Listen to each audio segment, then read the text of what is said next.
Beliau ingatkan betul itu kepada kita. Ya, ad-dinu tadhiyah. Agama itu adalah pengorbanan.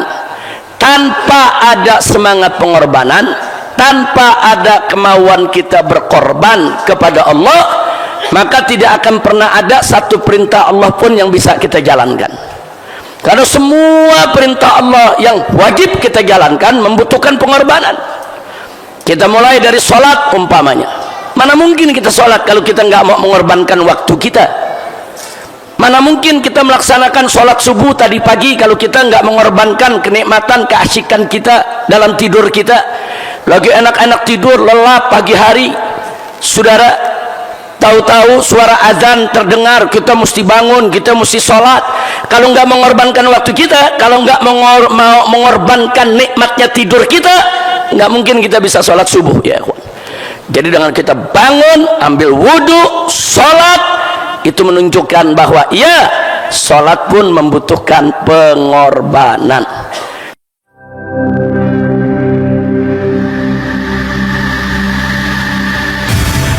Islamic Brotherhood Television.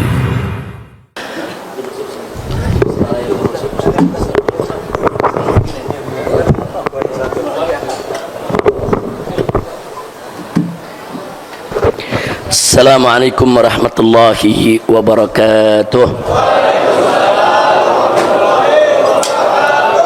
Bismillah walhamdulillah wassalatu wassalamu ala rasulillah wa ala alihi wa sahbihi wa mawalah. Ahibba'il kiram, usikum jami'a wa nafsi bi taqwallah wa bi ta'ati rasulillahi sallallahu alaihi wasallam. فنسأل الله سبحانه وتعالى أن يجعلنا جميعا من المتقين بحق سيد المرسلين والحمد لله رب العالمين. تقبل الله منا ومنكم فتقبل يا كريم.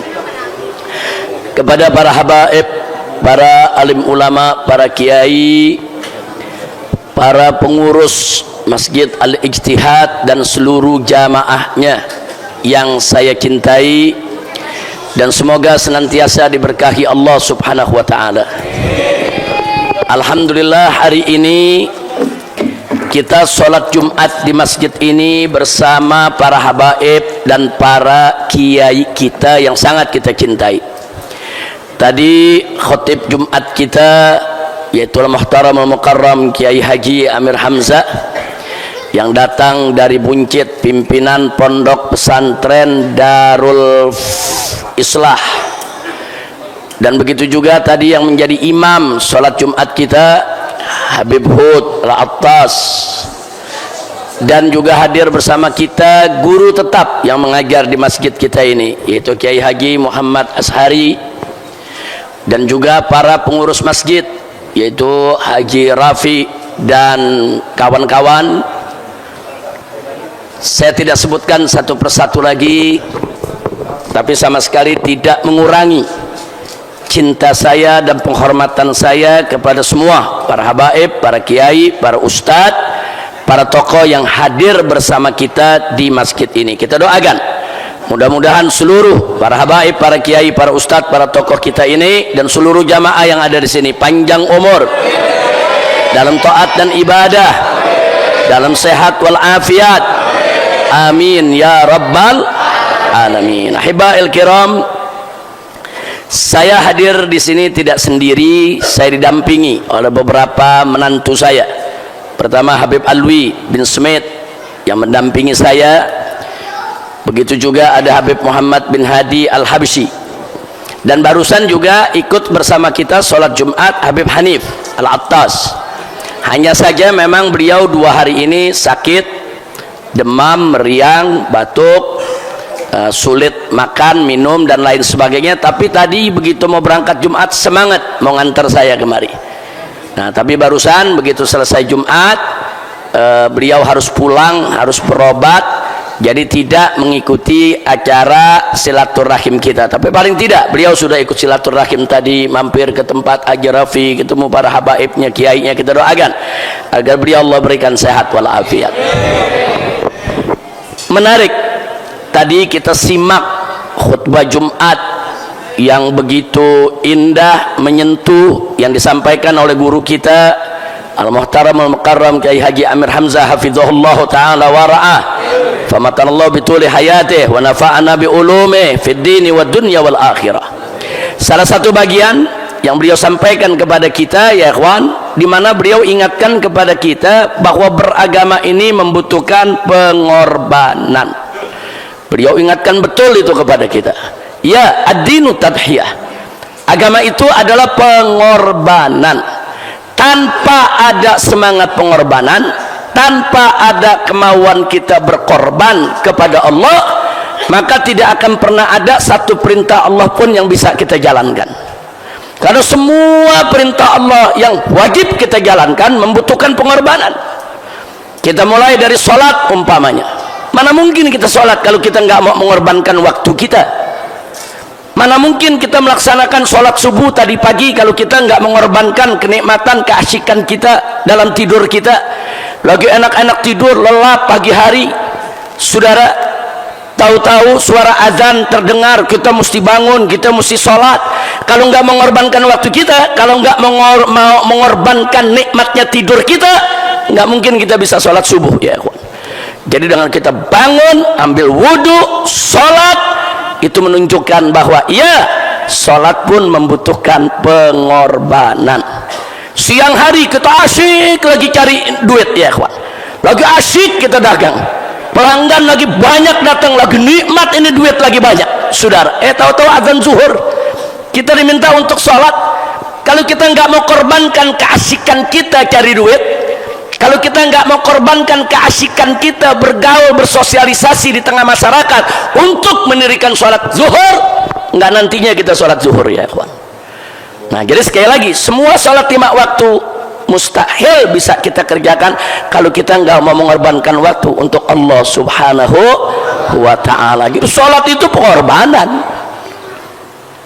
Begitu juga saudara puasa, nggak mungkin kita puasa kalau kita nggak mau mengorbankan keasikan kita dengan makanan, dengan minuman.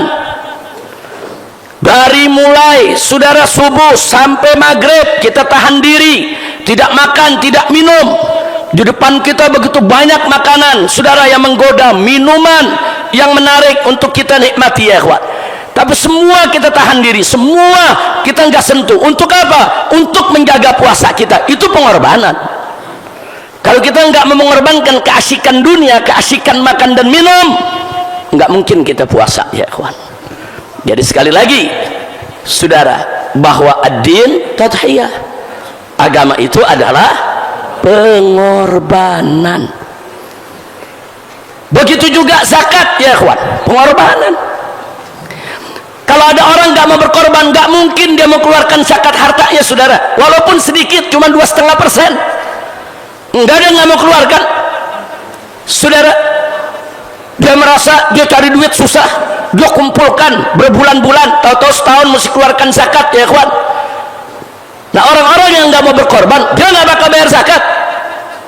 Tapi kalau dia cinta kepada Allah, dia korbankan hartanya untuk Allah, dia tahu keberkahan yang ada di balik zakat itu, maka dia pasti akan berkorban dan membayarkan zakatnya. Padahal zakat yang diminta oleh Allah saudara dikit, 2,5%. Kalau dibandingin sama pajak, wah jauh, pajak itu 10%, 11%, saudara. Zakat 2,5%. Kita bayar zakat, Allah cinta kita, kita dapat pahala, harta kita diberkahi. Kita bayar pajak terpaksa, takut dipenjara. Ya, coba deh kalau pemerintah bilang, pokoknya kalau nggak bayar zakat, nggak bayar pajak, nggak dipenjara, nggak ada yang bayar pajak ya ikhwan. Udah capek-capek bayar pajak, gede lah gitu pajak. 10%, 11%, 12%, bahkan perusahaan ada yang 30%. Udah capek kita bayar, dikorupsi itu pajak. Innalillahi wa inna ilaihi raji'un. Kacau tidak? Kacau tidak? Saudara, udah bayar pajaknya terpaksa sambil ngegerutu, mau dikorupsi, dibawa lari sama tikus-tikus negara. Betul? Betul? Udah gitu nggak kira-kira tuh pajak saudara, semua dipajakin. Apa nggak dipajakin? Beli baju ada pajaknya, beli sorban kena pajak, beli sendal kena pajak, betul? Nah, kita makan di restoran pajak, bayar listrik ada pajaknya saudara, bayar air ada pajaknya saudara, semua ada pajaknya. Mana nggak ada pajaknya saudara? Ini pajak itu pajak saudara, semua kita bayar pajak. Udah kita KPKP bayar pajak saudara, kita nggak diakui berjasa kepada negara. Iya, waktu kita protes nih, pemerintah jangan begitu, protes dikit apa dibilang, apa jasamu pada negara? Tidak usah protes-protes, keluar selalu dari Indonesia.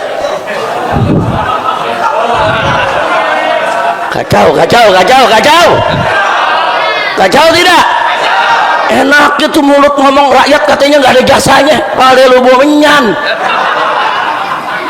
Lu sekarang saya tanya, rakyat bayar pajak jasa tidak kepada negara? Berjasa tidak kepada negara? Semua ada pajaknya ya kawan, dikit lagi juga ada pajak buang angin, dikit lagi semua dipajakin. Apa yang nggak dipajakin saudara? Dan perlu tahu Ibn Khaldun saudara, dalam teori sosial politiknya mengingatkan, hati-hati kalau sebuah negara pendapatannya hanya bergantung kepada pajak, itu menjadi indikasi kalau negara itu bangkrut, kalau negara itu tidak baik-baik saja. Nah, faktanya apa yang terjadi di negeri kita? Pendapatan negara kita 82,4% dari pajak. Nah, terus batu bara kita kemana? Nikel kita kemana? Emas kita kemana? Itu hasil tambang yang triliun-triliunan kemana? Kok bisa-bisanya 82,4% pendapatan negara dari pajak? Artinya kalau rakyat tidak bayar pajak, hancur ini negeri saudara. Mestinya nggak begitu dong. Mestinya pajak minyak, pajak tambang, pajak sawit saudara, pajak batu bara, pajak nikel, pajak bauksit, pajak aspal, mestinya semua pajak-pajak tersebut saudara cukup untuk menjadi pendapatan negara, nggak perlu ngambil pajak dari rakyat kalau hasil-hasil alam Indonesia tersebut dikelola dengan baik saudara. Pantas Nabi ngingetin, idza wusidal amru ila ghairi ahli fantadhir sa'ah, kata Nabi, kalau urusan diberikan kepada mereka yang bukan ahlinya, maka fantadhir sa'ah, tunggu kehancuran, tunggu kebinasaan. Itu udah dekat namanya, itu dia bikin kiamat saudara untuk rakyatnya. Na'udzubillah min. Nah, itu yang terjadi di kita punya negeri. Kita lihat kemarin 10 tahun terakhir saudara, bos Gojek jadi menteri pendidikan, tahu apa yang diurusin? Bos Gojek jadi menteri perhubungan, pantas. Nah, kalau bos Gojek, bukan kita menghina tukang ojek, bukan, ini bukan bidangnya, jadi menteri pendidikan ahli pendidikan dong. Nah, kayak sekarang menteri pendidikannya saudara, ya memang ahli pendidikan, kan bagus. Tapi 5 tahun terakhir kemarin obok-obok pendidikan dijadikan lahan bisnis. Nggak sampai di situ saudara. 5 tahun terakhir kemarin bankir, seorang ahli perbankan, diangkat jadi menteri kesehatan. Sampai sekarang belum diberhentiin juga. Menteri kesehatan cari dokter-dokter yang ahli, profesor-profesor yang ngerti kesehatan. Kenapa jadi ahli perbankan? Ya kalau ahli perbankan akhirnya rumah sakit dibisniskan. Saya tanya, kacau tidak? Kacau tidak? Astagfirullahaladzim. Nah, makanya saudara, yuk mari kita tanamkan keinginan kita untuk berkorban kepada Allah, karena agama ini pengorbanan. Mendirikan sholat harus berkorban, bayar zakat harus berkorban, puasa harus berkorban, apalagi bikin haji saudara. Wow, bikin haji udah ngorbanin harta, waktu, tenaga, pikiran saudara. Nggak sampai di situ, berangkat haji harus siap nggak pulang, belum tentu dia pulang lagi ke keluarganya. Berapa banyak yang meninggal dunia di sana saudara, dari anaknya, ragam kesehatannya, umurnya dan lain sebagainya. Memang agama itu pengorbanan, termasuk saudara berdakwah, berhisbah, berjihad semua itu membutuhkan pengorbanan. Para habaib, para kiai dakwah keliling kota, dakwah keliling negeri, mengorbankan waktu, tenaga, pikiran. Dia tinggalkan anak istrinya, kadang-kadang seminggu, 2 minggu enggak pulang, masuk ke kampung-kampung, naik gunung, turun ke lembah, masuk hutan, keluar hutan, saudara. Itu pengorbanan. Siapa bilang dakwah tidak berkorban? Dakwah itu perlu pengorbanan, apalagi hizbah, amar ma'ruf nahi munkar, pengorbanan. Dicaci maki orang, difitnah, dipenjara, dibunuh, saudara, pengorbanan. Nah, kalau kita umat Islam nggak mau berkorban, bagaimana Islam bisa tegak? Semuanya membutuhkan pengorbanan. Mereka yang bangun pondok pesantren, Kiai Haji Amir Hamzah punya pesantren, tanyakan bagaimana pengorbanannya. Dari awal mendirikan pondok pesantren, saudara, dari peletakan batu pertamanya, semua butuh pengorbanan. Nah, jadi sekali lagi, saudara, kalau betul kita cinta kepada Allah, kalau betul Islam ini ingin tegak, wajib kita berkorban. Nah, termasuk kalau kita pengen Indonesia ini berkah. Pejabat kalau ceramah di mana-mana menuju baldatun thayyibatun wa rabbun ghafur, tapi korupsi jalan terus. Kapan mau jadi baldah thayyibah? Kapan mau jadi baldah thayyibah kalau kita nggak patuh tunduk kepada Allah? Mana mungkin Indonesia menjadi baldah thayyibah tapi hukum Allah ditolak? Mana mungkin Indonesia menjadi baldah thayyibah tapi hukum Allah diperolok-olok? Mana mungkin Indonesia jadi baldah thayyibah kalau Indonesia tidak mau tunduk kepada aturan Allah Subhanahu wa taala? Nah, maka itu saudara, kita jangan cuma ngomong baldah thayyibah, baldah thayyibah. Baldah thayyibah artinya negara ini harus taat kepada Allah, ulamanya taat kepada Allah, umaroknya taat kepada Allah, aparatnya taat kepada Allah, rakyatnya taat kepada Allah. Nah, kalau semua taat kepada Allah, semuanya bertakwa, Allah janjikan dalam Al-Quran, faqala ta'ala walau anna ahlal qura amanu wattaqau lafatahna alaihim barakatin minas sama'i wal ard walakin kadzabu fa'akhadnahum bima kanu yaksibun. Masya Allah, saudara, dalam ayat ini ada janji dan ada ancaman. Apa janji Allah Subhanahu wa taala? Allah nyatakan walau anna ahlal qura, kalau penduduk perkampungan-perkampungan, kalau penduduk daerah-daerah, kalau penduduk negeri-negeri, saudara, amanu, mereka beriman kepada Allah, wattaqau, dan mereka bertakwa kepada Allah. Apa Allah punya janji? La fatahna alaihim, niscaya pasti akan kami buka atas penduduk negeri tersebut barakat, aneka ragam keberkahan, minas sama, yang kami turunkan dari langit, wal ard, dan yang kami keluarkan dari bumi.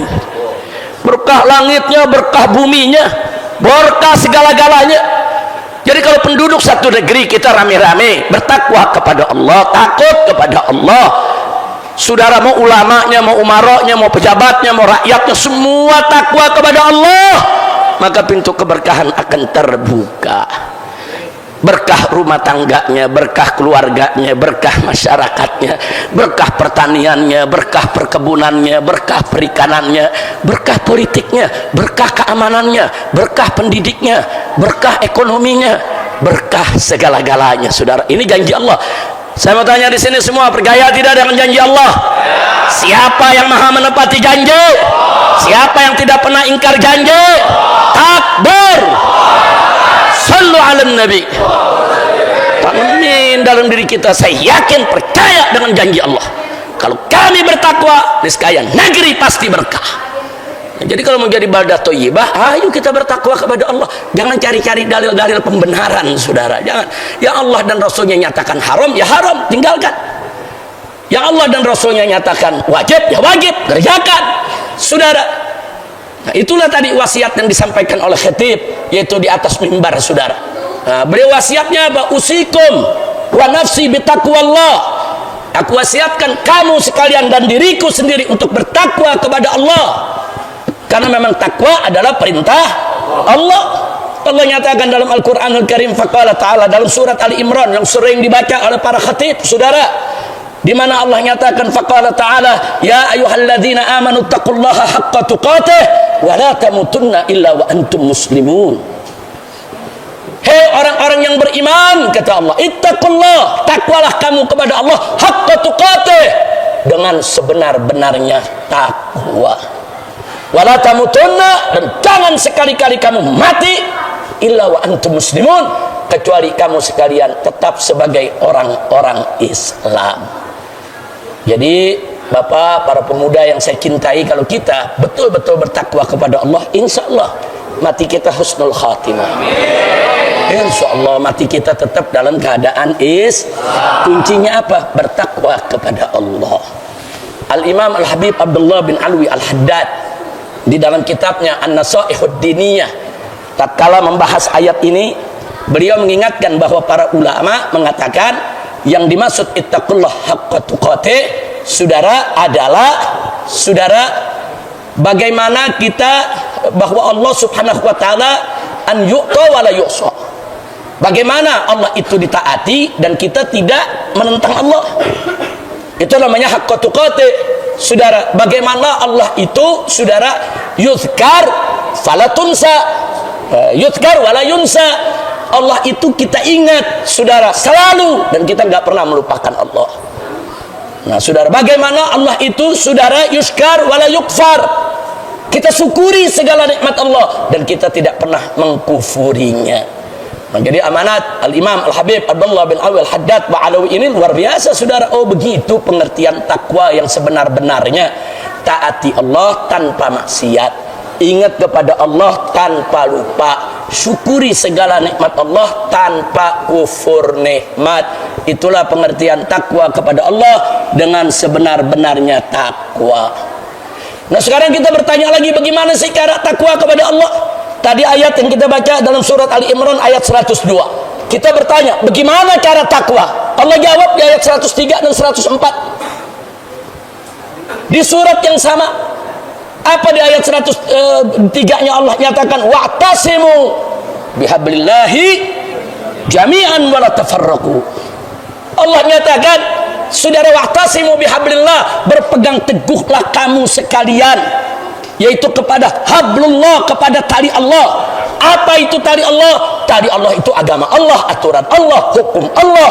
Saudara, bagaimana Allah mengatur kehidupan kita semua, itu wajib kita pegang bersama. Bahkan Allah nyatakan apa, saudara? Wala tafarraqu, jangan sekali-kali kamu berpecah belah. Nah, ini juga urusan takwa. Takwa itu, saudara, bagaimana caranya? Allah kasih tahu, i'tisam bihablillah, pegang teguh agama Allah. Saudara, jangan berpecah belah. Saudara, bagaimana kita bersama-sama meningkatkan taat kepada Allah, menegakkan hukum Allah. Wa ta'awanu 'alal birri wa taqwa, kerjasama dalam kebaikan dan dalam takwa. Wa ta'awanu 'alal itsmi wal 'udwan, jangan kerjasama dalam dosa. Nah, sekarang yang terjadi di mana-mana korupsi berjamaah. Sholat jamaah di masjid sepi, korupsi berjamaah ramai banget. Ayo, fakta, betul? Yang saya sampaikan ini barusan itu beritanya bohong atau fakta? Hoax atau fakta? Di mana-mana korupsi, saudara. Gila-gilaan korupsinya, gila-gilaan. Makanya jangan kaget, saudara. Dari semenjak 10 tahun yang lalu saya udah teriak-teriak, saudara. Ini dulu di zaman Orde Baru, korupsi di kolong meja. Kenapa di kolong meja? Masih ada rasa malu. Korupsi tapi masih malu, malu-malu di kolong meja korupsinya, saudara. Di atas meja nggak ada apa-apa, di kolong meja saling memberi begitu, saudara. Paham? Paham? Masuk era reformasi tahun 98, senang, kita pikir negara akan lebih bagus. Tahu-tahu ujung-ujungnya pada repot nasi. Dari reformasi jadi repot nasi, jujur, betul? Kenapa? Di Orde Baru, saudara, korupsi di kolong meja. Setelah reformasi, korupsinya naik di atas meja. Malu mulai hilang, betul? Betul? 10 tahun terakhir kemarin, tahu siapa itu presidennya? Gua nggak tahu tuh, gua nggak tahu deh, yang disebut lah. 10 tahun kemarin korupsi sama meja-mejanya dibawa lari. Udah sama tanya, kacau tidak? Kacau tidak? Saya bicara begini artinya apa? Artinya korupsi makin parah, korupsi makin rusak, makin hancur. Musibah bukan? Inna lillahi wa inna ilaihi raji'un. Nah, karena itu, saudara, yuk mari Jadi tadi Allah udah ingatkan wa'tasimu bihabrillah. Ayo dong kita berpegang teguh kepada tali Allah. Nah, ayo jangan wala tafarruqu, jangan kita pecah belah, jangan kita bersatu. Ini negara kita banyak korupsi, kita lawan sendiri-sendiri, nggak bakal beres. Enggak, negara ini bakal makin hancur. Jadi kalau kita melawan korupsi, lawan kezaliman, ya mesti bareng-bareng. Bareng-bareng, kerjasama, saudara. Kita berpegang dengan tali Allah. Tidak kita itu berpecah belah, saudara. Dalam apa? Dalam rangka untuk menegakkan hukum Allah. Insya Allah. Terus ayat 104-nya. Bagaimana sih cara takwa kepada Allah? Oh tadi sudah tuh, pegang teguh agama Allah. Jangan pecah belah. Nah di ayat 104-nya Allah ingatkan, wal takum minkum ummatun yad'una ilal khairi wa ya'muruna bil ma'rufi wa yanhauna 'anil munkar wa ulaika humul muflihun. Shadaqallahul azim. Indah banget, saudara. Apa Allah kasih tahu kita nih? Saudara, takwa itu kan ada takwa individual. Hubungan kita dengan Allah, pribadi, perorangan. Tapi ada juga, saudara, takwa itu berkaitan dengan urusan sosial, bukan individual. Nah, jadi kalau individual, urusan kita kepada Allah, perorangan, itu yang kita sebut hablum minallah, tegakkan.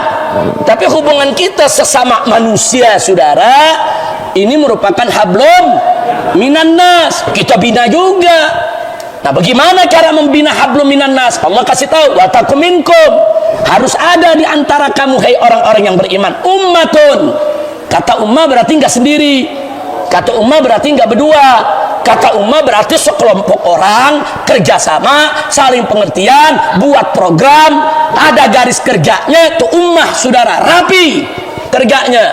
Wa takum minkum ummah, harus ada di antara kamu segolongan umat yang apa kerjanya? Yad'una ilal khairi, berdakwah, mengajak kepada kebaikan, saudara. Harus ada yang dakwah.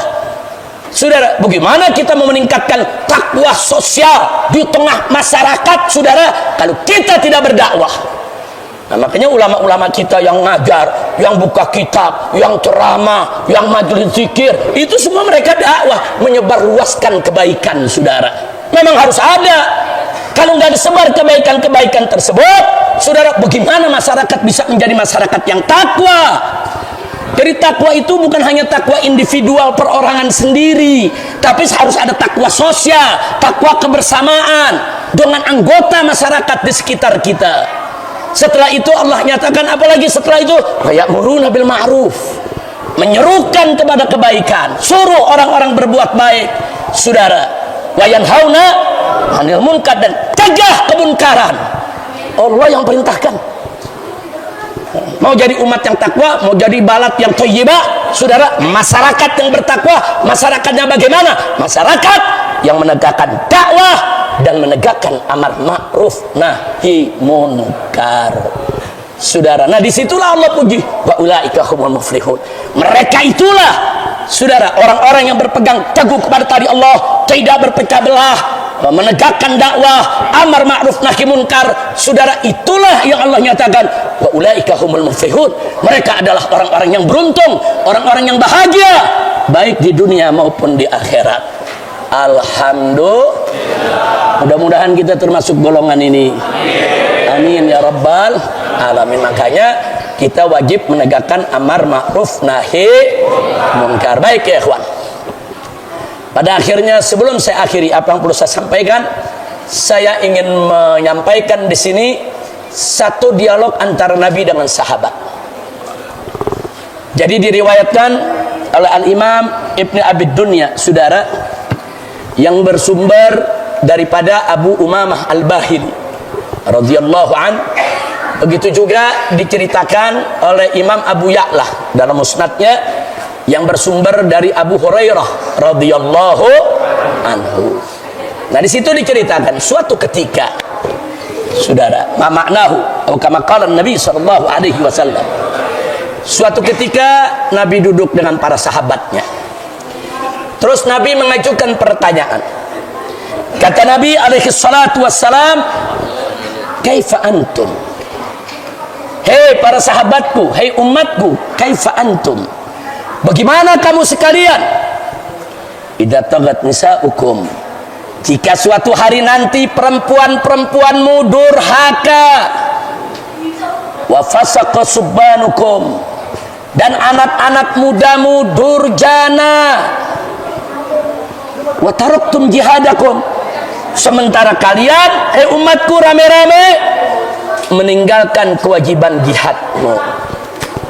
Nabi kasih kabar nih, Pak, Bu, Nabi kasih kabar.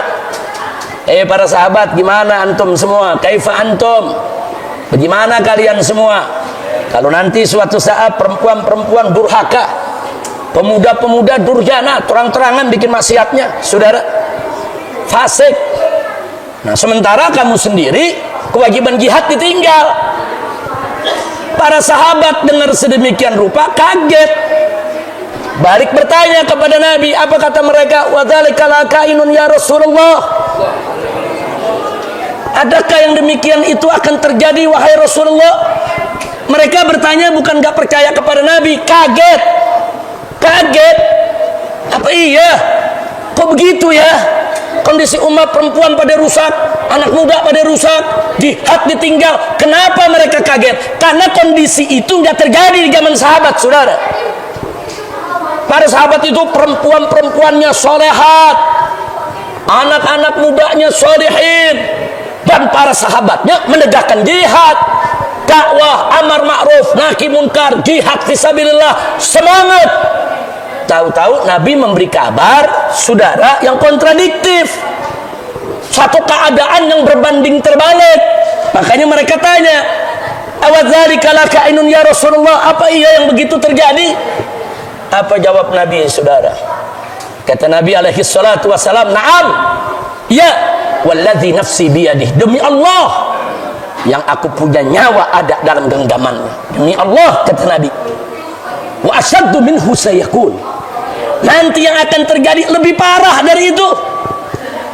Kaget sahabat, yang begitu aja kata sahabat udah parah, ada lagi yang lebih parah. Mereka tanya lagi kepada Nabi dalam kekagetannya. Apa mereka katakan? Saudara, wa ma asyaddu minhu ya Rasulullah, kondisi bagaimana lagi yang lebih parah dari itu wahai Rasulullah?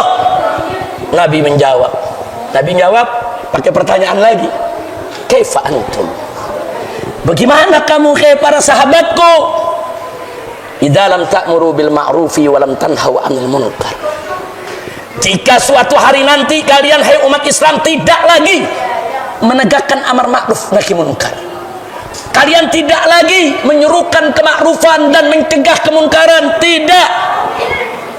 Lebih kaget lagi para sahabat. Mereka bertanya lagi kepada Nabi alaihi salatu wassalam. Kata mereka, akainun dzalika ya Rasulullah, apakah begitu kondisinya akan terjadi wahai Nabi? Kaget. Kenapa mereka kaget? Saudara, karena sahabat ini, saudara, Allah nyatakan dalam Al-Quran, faqala ta'ala, kuntum khaira ummatin ukhrijat linnasi ta'muruna bil ma'ruf wa tanhauna 'anil munkar wa tu'minuna billah.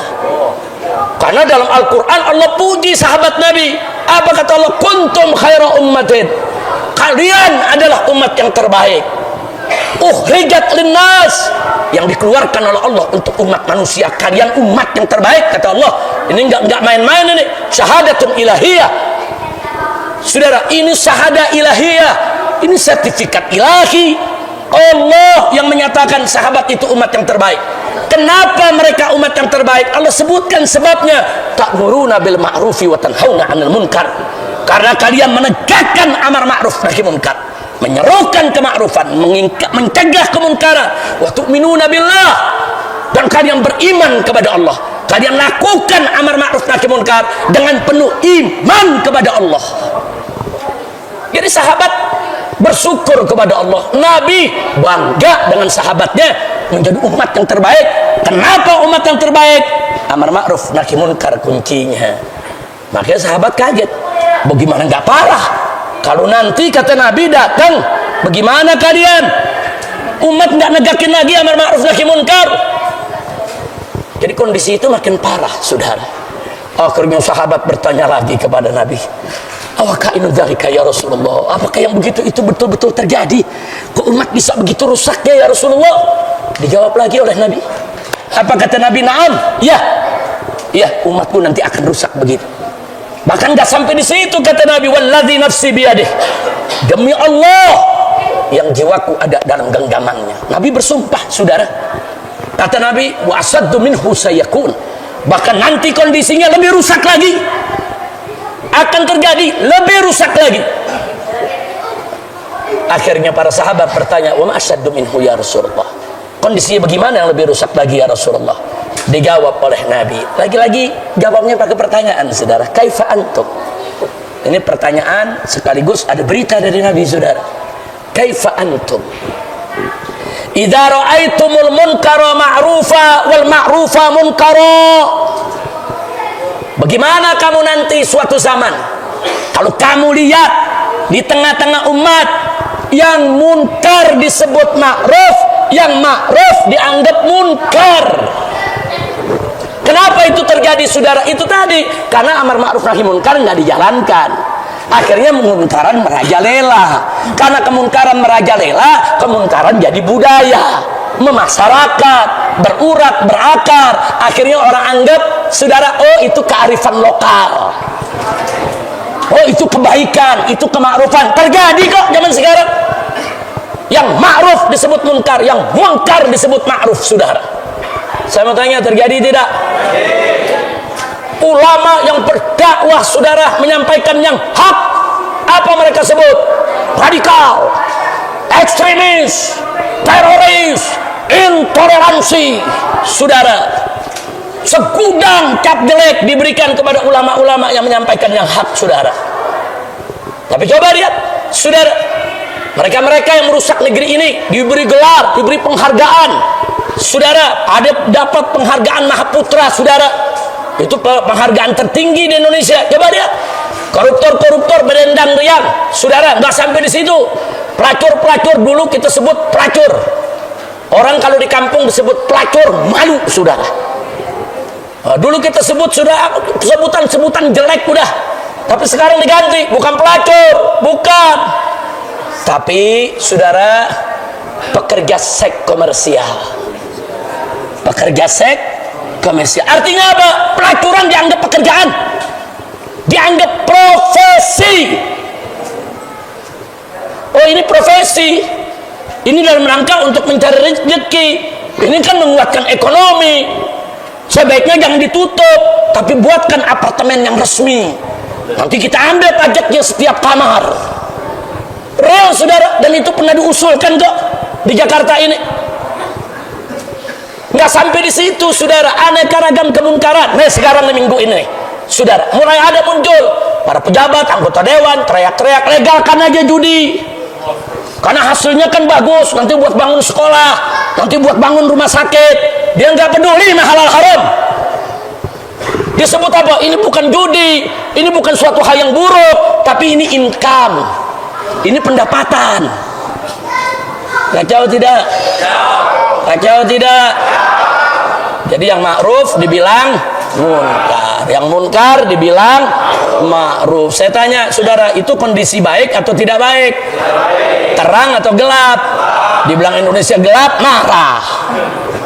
Masyarakat, mahasiswa teriak, Indonesia gelap. Abang jawab pejabat, kau yang gelap. Bukan begitu cara jawabnya, bukan. Kalau mahasiswa teriak, Indonesia gelap, panggil mereka. Apa maksudnya Indonesia gelap? Di mana gelapnya? Oh, begini Pak, penegakan hukum tidak maksimal, sehingga hukum itu tajam ke bawah, tumpul ke atas. Ini datanya, makanya kami sebut Indonesia gelap. Oh, karena Indonesia banyak korupsi Pak, korupsinya triliun-triliunan. Ini datanya, makanya kami sebut Indonesia gelap. Oh, karena banyak pengangguran Pak, jutaan orang jadi pengangguran, sehingga Indonesia saat ini menjadi negara termiskin di Asia, saudara. Negara paling miskin, padahal kekayaan kita luar biasa, saudara. Yang mengumumkan kita sebagai negara termiskin, Bank Dunia. Bank Dunia punya catatan, diumumkan negara termiskin, salah satunya adalah Indonesia. Nah, ini Indonesia gelap Pak. Nah, sehingga kalau nanti pejabat udah lihat, oh disebut gelap karena begini, Maka kalau gitu kita perbaiki. Terima kasih masukannya, kita akan perbaiki supaya lebih baik, supaya habis gelap terbitlah terang. Jangan habis gelap lebih gelap gulita. Kira-kira jelas gak? Jelas gak? Jadi saya lihat ini ngejawabnya seenak waduknya, saudara. Rakyat protes dengerin. Nah, jadi amar ma'ruf nahi munkar itu harus kita tegakkan. Lihat tuh tadi Nabi bilang, gara-gara amar ma'ruf nahi munkar nggak ditegakkan, akhirnya lebih parah. Lebih parahnya apa? Yang ma'ruf dilihat munkar, yang munkar dilihat ma'ruf. Ditanya lagi sama sahabat, awakainun zalika ya Rasulullah? Sampai begitu rupa bakal terjadi, wahai Rasulullah. Kaget para sahabat, saudara. Gimana ini? Nabi jawab lagi. Kata Nabi apa? Na'am, walladzi nafsi biyadihi wa asaddu minhu sayakun. Ya, demi Allah yang nyawaku ada dalam genggamannya. Nanti yang terjadi lebih dahsyat dari itu. Ada lagi yang lebih parah, kata Nabi. Kaget sahabat, mereka bertanya, wa ma asyaddu minhu ya Rasulullah? Kondisi apa yang lebih parah, wahai Rasulullah? Nabi alaihi salatu wassalam menjawab, kaifa antum? Nabi tanya lagi, kaifa antum? Bagaimana kamu sekalian? Bagaimana? Idza amartumul bil munkar wa nahaitum 'anil ma'ruf. Bagaimana kalau nanti kalian nih umat Islam akan menyerukan kepada kemunkaran dan mencegah kema'rufan? Jadi bukan lagi amar ma'ruf nahi munkar, tapi amar munkar nahi ma'ruf. Terbalik keadaannya, saudara. Bagaimana sahabat gak kaget? Yaitu gara-gara amar ma'ruf nahi munkar gak ditegakkan, akhirnya kemunkaran merajalela. Orang pikir kemunkaran itu kebaikan. Nah, karena dianggap baik, maka periode berikutnya orang rame-rame mengkampanyekan kemunkaran, orang ngajak-ngajak kemunkaran. Coba lihat kita sekarang ini, saudara, berapa banyak grup-grup WA, saudara, atau grup-grup medsos lainnya yang anggotanya 10.000, 15.000, ternyata semuanya LGBT yang berkumpul di situ, saudara. Di Bogor tercatat ada beberapa grup medsos jumlahnya 10.000 lebih. Di Cianjur juga 10.000 lebih. Di Sukabumi juga 10.000 lebih. Anak-anak muda, saudara, kumpul dalam satu grup, tiap hari dialog soal hubungan LGBT. Nih, bagaimana, saudara? Kok bisa begini? Mereka pikir LGBT itu ini kan kodrat. Mereka pikir ini bukan maksiat. Mereka pikir ini kodrat. Ini takdir Allah. Kami terima. Dan mereka menyalurkan syahwatnya sesama jenis. Dari pemerintah nggak ada tindakan, saudara. Nah, jadi ini problem kita, saudara. Itu saya baru cerita Bogor, Cianjur, Sukabumi, Jakarta nggak usah ditanya. Jakarta nggak usah ditanya kalau Jakarta, saudara. LGBT sekarang udah pada bertebaran di taman-taman, di jalan-jalan, di taman-taman, di pasar-pasar. Laki berani ciuman sama laki, perempuan berani ciuman sama perempuan di tengah jalan. Ini rusak nih. Ini gara-gara apa? Amar ma'ruf nahi munkar ditinggal. Saudara, kaget para sahabat. Mereka tanya lagi, awakainun zalika ya Rasulullah? Apa begitu rupa ya Rasulullah? Keadaannya sedih. Sedih para sahabat Nabi radhiyallahu anhum, saudara. Kali ini Nabi jawab, saudara, dengan jawaban pamungkas. Apa kata Nabi alaihi salatu wassalam? Kaifa antum? Bagaimana kamu sekalian? Kata Nabi, saudara, kalau nanti kalian dapatkan kondisi akan lebih rusak dari itu. Walladzi nafsi biyadihi, kata Nabi, wa asaddu minhu sayakun. Demi Allah yang nyawaku ada di genggamannya, nanti yang terjadi lebih rusak, lebih parah daripada itu semua. Sampai-sampai wa yaqulullah ta'ala, sampai-sampai Allah berfirman, bersumpah. Apa kata Allah? Ini Nabi yang menyampaikan kepada para sahabatnya, bi haliftu, kata Allah, aku bersumpah dengan zatku, aku bersumpah dengan kemuliaan, keagungan dan kesucianku, aku bersumpah dengan kebesaran dan keagunganku, la utihanna lahum fitnatan, aku akan buka untuk orang-orang yang sudah seperti itu, saudara, yang sudah nggak menegakkan amar ma'ruf nahi munkar, bahkan yang ditegakkan amar munkar nahi ma'ruf, yang ma'ruf disebut munkar, yang munkar disebut ma'ruf, maksiat merajalela di mana-mana. Akhirnya Allah nyatakan, la utihanna, niscaya pasti sungguh aku buka aneka ragam fitnah untuk mereka. Sampai-sampai saking banyaknya fitnah, aneka ragam kejadian, yasiru fihal halimu hayran. Sampai ulama-ulama yang halim, ulama-ulama yang bijak, ulama-ulama yang arif, ulama-ulama yang lurus di jalan Allah hayran. Mereka kebingungan, mereka keheranan, mesti bagaimana lagi ini? Masya Allah. Dan ini zamannya, saudara. Berapa banyak sekarang ulama keheranan? Dakwah makin banyak, pengajian makin banyak, tabligh akbar makin banyak, tapi maksiatnya juga makin gak kira-kira. Bahkan sekarang terjadi kejahatan di jalan-jalan yang dulu nggak pernah terjadi. Anak-anak muda, anak-anak SMA, saudara, anak SMP, pelajar di jalan pakai motor, bawa aneka ragam senjata tajam, saudara, hantam orang di jalanan, nggak ada angin, nggak ada hujan, saudara, orang dihantam, orang ditusuk, orang dibunuh. Apa? Kok bisa begitu? Belum lagi begalnya, saudara, main bunuh orang, main gorok orang, main ambil harta orang seenaknya. Ini negeri nggak punya polisi, ini negeri nggak punya tentara. Apa polisi tentara itu nggak digaji? Atau kurang gajinya? Kalau kurang gajinya, kita tambahkan, jaga keamanan republik ini. Begitu dong. Oh, kurang personilnya. Kalau kurang personilnya, buka pendaftaran supaya anak-anak muda kita jadi polisi dan jadi tentara. Jaga ini negeri. Kalau satu negeri seluas ini orang udah seenaknya menculik, memperkosa, membunuh, saudara, seenaknya mereka lakukan itu. Bahkan ada oknum-oknum aparat terlibat, ikut merampok, ikut membunuh, ikut memperkosa. Hancur ini negeri. Nah, ini bagaimana bisa begini? Di zaman saya muda, tanya nih Habib Hud dulu mudanya, tanya Ki Amir, sekolah kalau berantem tangan kosong, kita berkelahi di jalanan tangan kosong. Sekarang anak SMP aja serem-serem senjatanya, saudara, pedangnya sampai panjangnya 2 meter, dia punya celuritnya panjang bisa 3 meter, saudara, lengkungannya. Ada apa negeri ini? Ada apa? Nah, itu tadi, karena amar ma'ruf nahi munkar nggak ditegakkan, kemungkaran merajalela. Akhirnya yang munkar dianggap ma'ruf, yang begitu dianggap bagus tuh. Oh, ini kan gaya hidup, ini kan pola hidup, ini namanya keberanian, ini namanya kejantanan. Sudah rusak, kejahatan dianggap kejantanan, saudara. Kejahatan dianggap keberanian, saudara. Nah, kalau sudah begitu, apa yang terjadi? Akhirnya orang menyerukan kemunkaran, mencegah kemakruffan. Hancur. Kalau udah hancur, Allah buka semua pintu fitnah. Akhirnya yang terjadi di sekitar kita saat ini, kita kebingungan. Ulama bukan nggak bingung, istighosah udah di mana-mana, saudara, doa udah di mana-mana. Tapi berapa banyak doa-doa kita Allah nggak kabulkan, saudara?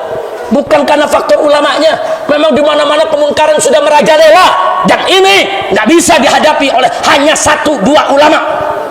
Semua umat harus berhimpun, wa'tasimu bihablillahi jami'a wa la tafarraqu. Ayo kita sama-sama pegang tali Allah, saudara.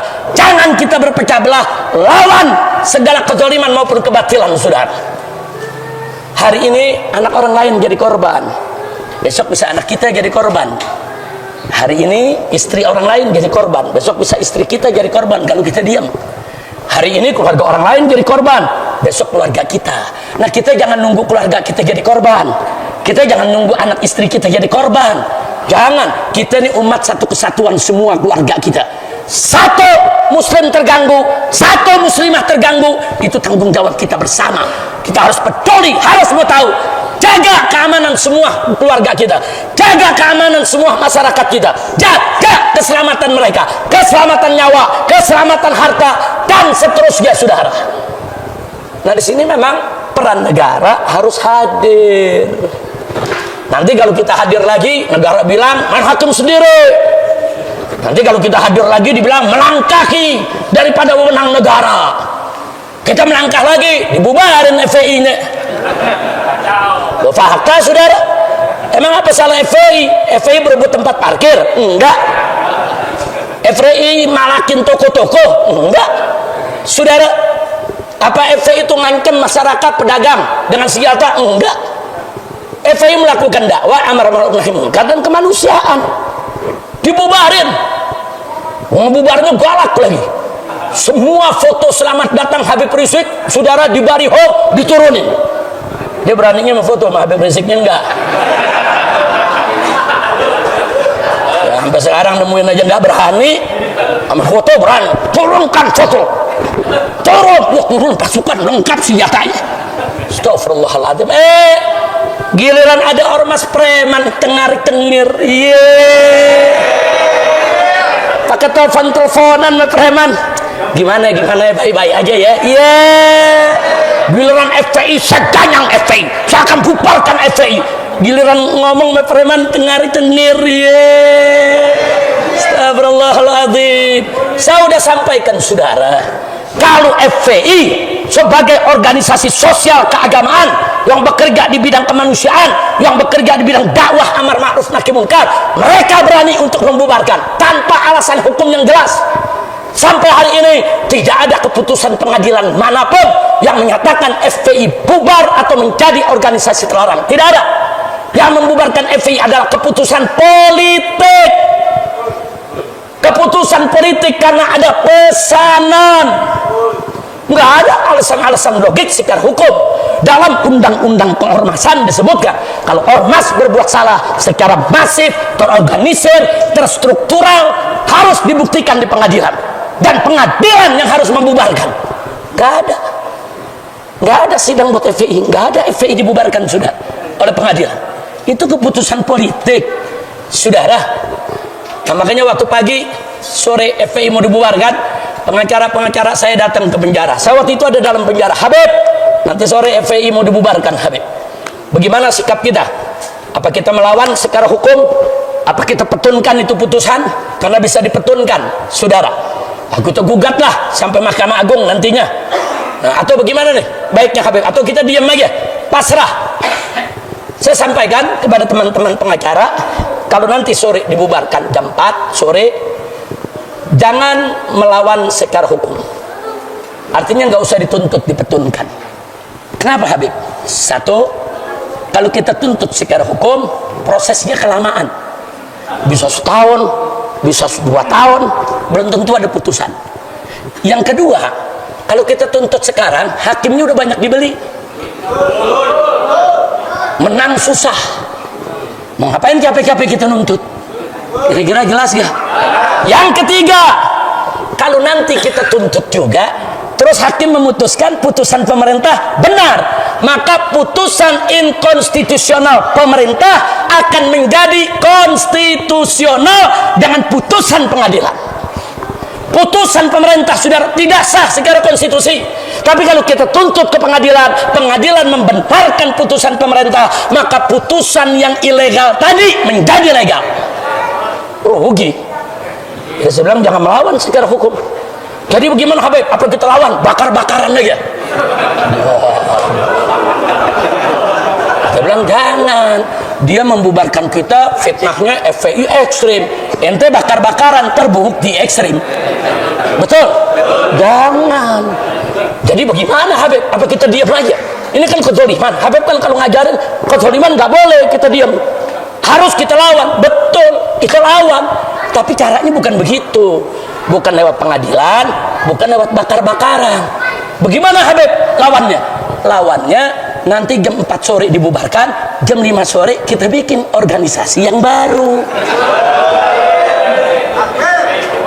Front Pembela Islam dibubarkan, nggak apa-apa, kita bikin Front Persaudaraan Islam.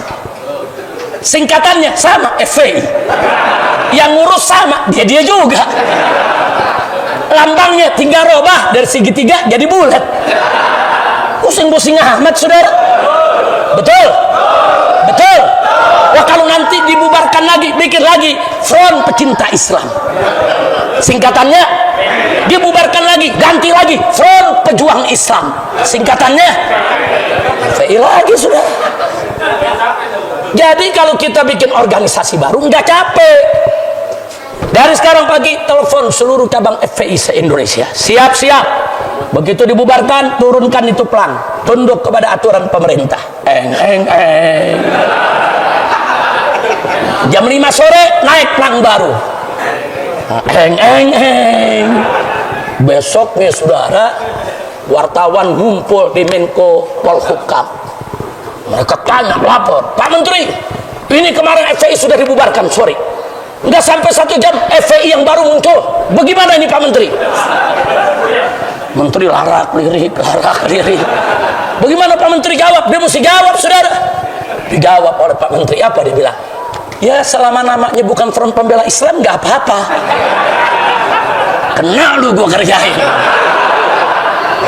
Alhamdulillah. Itu namanya lawan bukan tuh? Lawan politik mesti dilawan sama politik. Emang takbir. Kira-kira jelas gak? Nah karena itu yuk terakhir saya ajak semua, ayo kita amar ma'ruf nahi.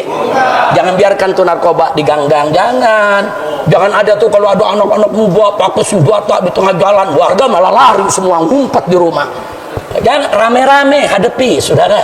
Rame-rame bawa bambu, gebuk, seret, bawa ke polisi, tangkap, adili. Bawa senjata tajam di jalan nggak boleh, saudara. Apalagi diusungkan begitu tuh untuk mengganggu keamanan. Itu bisa tahunan di penjara. Jangan warga lari, jangan timpukin. Pusing-pusing amat, kira-kira jelas gak? Paham gak? Nah, sekarang saya mau tanya nih semua, saya mau tanya, mau Indonesia berkah tidak? Siap takwa kepada Allah? Siap jaga persatuan? Siap untuk amar ma'ruf nahi munkar? Siap untuk taat kepada Allah yang maha besar? Siapa yang maha besar? Siapa yang maha kuasa? Siapa yang maha perkasa? Siapa yang maha agung? Takbir! Sallu ala nabi.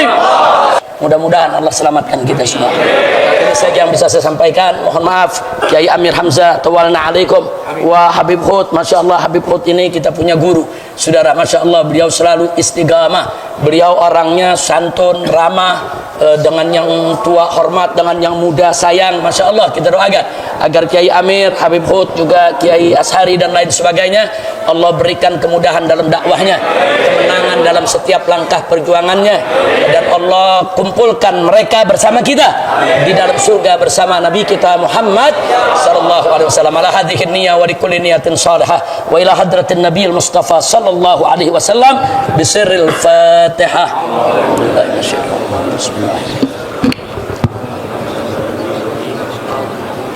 Hadani Allah wa iyyakum ila siratal mustaqim. Wassalamualaikum warahmatullahi wabarakatuh.